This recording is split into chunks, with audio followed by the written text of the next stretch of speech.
Hello friends, welcome to my channel. ಬನ್ನಿ, ಇವತ್ತು ನಾನು ಕಾರ್ನ್ಫ್ಲೇಕ್ಸ್ ಮಿಕ್ಸ್ಚರ್ ಅಥವಾ ಕಾರ್ನ್ಫ್ಲೇಕ್ಸ್ ಚಿವ್ಡಾ ಅಂತಾರಲ್ಲ, ಆ ರೆಸಿಪಿ ಮಾಡೋದು ತೋರಿಸ್ತಾ ಇದ್ದೀನಿ. ಇವಾಗ ಈ ರೆಸಿಪಿ ಮಾಡೋದಕ್ಕೆ ಏನೇನು ಇಂಗ್ರೀಡಿಯೆಂಟ್ಸ್ ಬೇಕು ಅಂತ ಒಂದ್ಸತಿ ನೋಡೋಣ. ನೋಡಿ, ನಾನಿಲ್ಲಿ ಫಸ್ಟಿಗೆ ಒಂದು 4 ಹಸಿಮೆಣಸಿನ್ಕಾಯಿನ ತೊಗೊಂಡಿದ್ದೀನಿ. ಅದನ್ನು ಸಣ್ಣ ಕಟ್ ಮಾಡಿಬಿಟ್ಟು ಅಥವಾ ಉದ್ದು ಕಟ್ ಮಾಡಿಬಿಟ್ಟು ಹಾಕ್ಕೊಳ್ಳೋಣ. ಸ್ವಲ್ಪ ಕರಿಬೇವು ತೊಗೊಂಡಿದ್ದೀನಿ, ರುಚಿಗೆ ತಕ್ಕಷ್ಟು ಉಪ್ಪು, ಹಾಗೆ ನಾನಿಲ್ಲಿ 1.5 ಟೀ ಸ್ಪೂನಷ್ಟು ಖಾರದ ಪುಡಿನ ತೊಗೊಂಡಿದ್ದೀನಿ. ಅಚ್ಚ ಖಾರದ ಪುಡಿ ಅಂತಾರಲ್ಲ, ಅದನ್ನು 1.5 ಟೀ ಸ್ಪೂನಷ್ಟು ತೊಗೊಂಡಿದ್ದೀನಿ. 1-2 ಟೇಬಲ್ ಸ್ಪೂನ್ ಅಥವಾ ಅರ್ಧ ಕಪ್ಪಷ್ಟು ಹಸಿ ಕಡಲೆ ಬೀಜನ ತೊಗೊಂಡಿದ್ದೀನಿ. ಮತ್ತು 1/4 ಕಪ್ಪಷ್ಟು ಉರಿಗಡಲೆ ತೊಗೊಂಡಿದ್ದೀನಿ ಅಥವಾ 1 ಟೇಬಲ್ ಸ್ಪೂನಷ್ಟು. ನೆಕ್ಸ್ಟ್ ನಾನಿಲ್ಲಿ ಸಕ್ಕರೆನ ಪುಡಿ ಮಾಡಿ ಇಟ್ಕೊಂಡಿದ್ದೀನಿ, ಒಂದು ಅರ್ಧ ಕಪ್ಪಷ್ಟು. ಇದೇ ಮೇನ್ ಫ್ಲೇವರ್ ಕೊಡೋದು ಈ ರೆಸಿಪಿಗೆ. ನೆಕ್ಸ್ಟ್ ನಾನಿವತ್ತು ಈ ಕಾರ್ನ್ಫ್ಲೇಕ್ಸ್ ಮಿಕ್ಸ್ಚರ್ ಮಾಡೋದಕ್ಕೆ ಈ ಥರ ಕಾರ್ನ್ದು ಫ್ಲೇಕ್ಸ್ ಬೇಕಲ್ಲ, ಅದನ್ನು 1 ಕಪ್ಪಷ್ಟು ತೊಗೊಂಡಿದ್ದೀನಿ. ನೋಡಿ, ಈ ಥರದ್ದು ನಿಮಗೆಲ್ಲ ಸೂಪರ್ ಮಾರ್ಕೆಟ್ಸಲ್ಲೂ ಸಿಗುತ್ತೆ. ಜಸ್ಟ್ ಇದನ್ನು ಫ್ರೈ ಮಾಡಿಕೊಂಡು ಮಿಕ್ಸ್ಚರ್ ಮಾಡ್ಕೊಳ್ಳೋದು ಅಷ್ಟೇ. ತುಂಬ ಟೇಸ್ಟಿಯಾಗಿರುತ್ತೆ.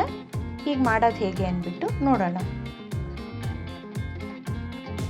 ನೋಡಿ, ನಾನಿಲ್ಲಿ ಎಣ್ಣೆನ ಕಾಯಕ್ಕೆ ಇಟ್ಕೊಂಡಿದ್ದೀನಿ. ಎಣ್ಣೆ ಕಾದ್ಮೇಲೆ ನಾನು ಆವಾಗಲೇ ಕಾರ್ನ್ಫ್ಲೇಕ್ಸ್ ತೋರಿಸಿದ್ನಲ್ಲ, ಅದನ್ನು ಸ್ವಲ್ಪನೇ ಹಾಕ್ಕೊಂಡು ಫ್ರೈ ಮಾಡ್ಕೊಬೇಕು. ಇದಕ್ಕೆ ಎಣ್ಣೆ ಚೆನ್ನಾಗಿ ಕಾದಿರಬೇಕು ಫ್ರೆಂಡ್ಸ್. ನೋಡಿ, ಹಾಕಿದ ತಕ್ಷಣ ಇದು ಈ ಥರ ಮೇಲೆ ಬರಬೇಕು, ಆವಾಗ ಅದು ಕರೆಕ್ಟಾಗಿ ಆಗಿದೆ ಅಂತ ಅಂದ್ಬಿಟ್ಟು.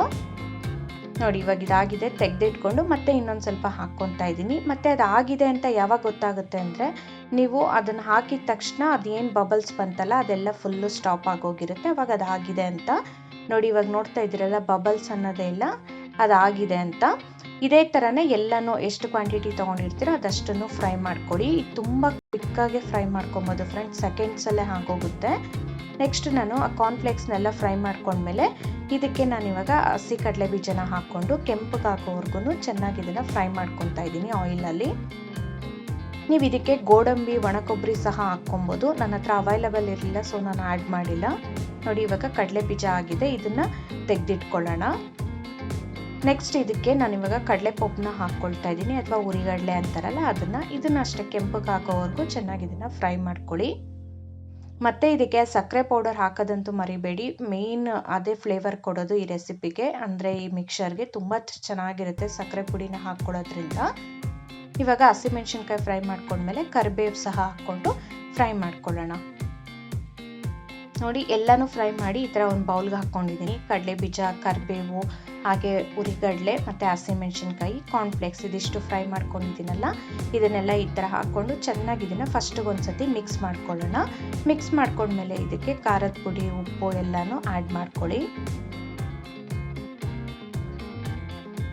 ಸಕ್ಕರೆ ಪುಡಿನ ಹಾಕ್ಕೊತಾ ಇದ್ದೀನಿ. ನೋಡಿ, ನೋಡಿಕೊಂಡು ಖಾರನ ಅಡ್ಜಸ್ಟ್ ಮಾಡ್ಕೊಂಡು ಸ್ವಲ್ಪನೇ ಹಾಕ್ಕೊಂಡು ಈ ಥರ ಇದೇ ಥರನೇ ಮಿಕ್ಸ್ ಮಾಡ್ಕೊಳ್ಳಿ. ಕೈಯಲ್ಲಿ ಮಿಕ್ಸ್ ಮಾಡೋದಕ್ಕಿಂತ ಕೈಯಲ್ಲಿ ಮಿಕ್ಸ್ ಮಾಡಿದ್ರೆ ಅದೆಲ್ಲ ಪುಡಿ ಹಾಕೋಗ್ಬಿಡುತ್ತೆ ಫ್ಲೇಕ್ಸ್ ಎಲ್ಲ.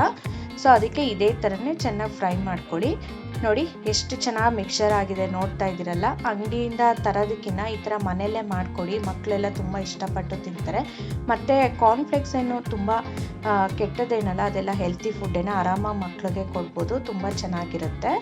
ನೋಡಿದ್ರಲ್ವ ಎಷ್ಟು ಈಸಿಯಾಗಿ ಕಾರ್ನ್ಫ್ಲೇಕ್ಸ್ ಮಿಕ್ಸ್ಚರ್ನ ಮಾಡೋದು ಅಂತ. ನೀವು ಟ್ರೈ ಮಾಡಿ ಹೇಗಿತ್ತು ಅಂತ ನನಗೆ ಕಮೆಂಟ್ ಮಾಡಿ. ನಿಮಗೆ ವಿಡಿಯೋ ಇಷ್ಟ ಆದರೆ ಪ್ಲೀಸ್ ಲೈಕ್ ಮಾಡಿ, ಸಬ್ಸ್ಕ್ರೈಬ್ ಮಾಡಿ, ಹಾಗೆ ಪಕ್ಕದಲ್ಲಿರೋ ಬೆಲ್ ಬಟನ್ನ ಪ್ರೆಸ್ ಮಾಡಿ. Thank you for watching my video.